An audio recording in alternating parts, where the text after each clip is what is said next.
C'est l'heure, mon cher François, du moment tant attendu par toute la France entière.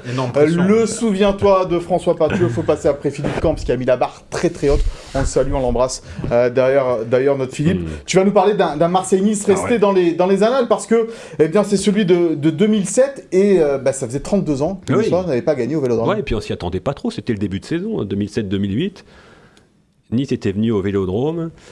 Et le stade était plein déjà. Il n'y avait pas le toit à l'époque, c'était le Vélodrome version Coupe du Monde 98 là. Mais et Nice avait sorti un grand match et avait gagné 2-0 avec des buts de Vincent Aignan et David Elbic. Et je me souviens à la sortie du stade. C'est toi qui avais fait le match pour ce matin. Et je m'étais dit, non mais là, ce Nice-là, c'est Ligue des Champions, quoi. Et on avait fini 8e, je crois, ou 7e, je sais plus. Oui, 8e, je crois. Ouais. Donc oui, non, on n'avait pas... Et en fin de compte, dans l'analyse du match, on avait oublié quelque chose, c'est que justement, les buteurs, c'était un défenseur, Vincent Aignan, et un milieu défensif, David Elbic. Et en fait, Nice, cette saison-là, avait été très très solide, mais avait manqué d'un grand attaquant. Il y avait un peu Bakikone tout seul. Et en fait, c'est ça. Toute la saison, Nice, il n'y avait pas de grand attaquant. Donc, on n'arrivait pas à faire la différence. C'est vrai qu'il y avait un milieu de terrain solide, avec Florent Balmont, Olivier Chouafny à l'époque. Ederson. Donc, tu avais Balmont, Chouafny, Ederson. Cyril Roll aussi qui joue au milieu. Et Roll qui jouait plutôt arrière gauche. Cédric Kanté en défense avec Vincent Aignan. Exactement. Hugo Lloris dans les buts. C'était 2016-2008, c'est la meilleure défense de l'OGC Nice depuis la remontée. Il est là, monsieur Stat. 30 buts encaissés seulement. Avec un entraîneur à l'époque qui n'était pas vraiment BCBG. Non.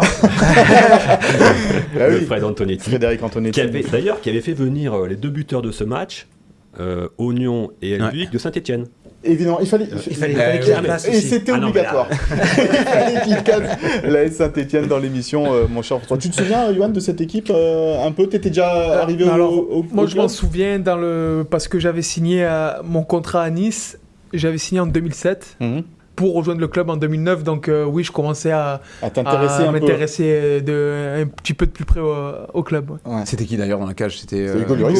C'était Hugo Lloris. Et il y avait Mandanda à Marseille. Et c'est l'époque où d'ailleurs les deux se tiraient bien la bourre quand même. Et à Nice, il y avait Anthony Modeste qui débutait juste sa carrière et Lilian Lasland devant qui lui l'a terminé. Donc il y avait Bamogo qui était pas mal, mais il manquait avec Bakikone un attaquant extraordinaire. Bakik avait d'ailleurs été transféré à Marseille juste après. Juste après, ça.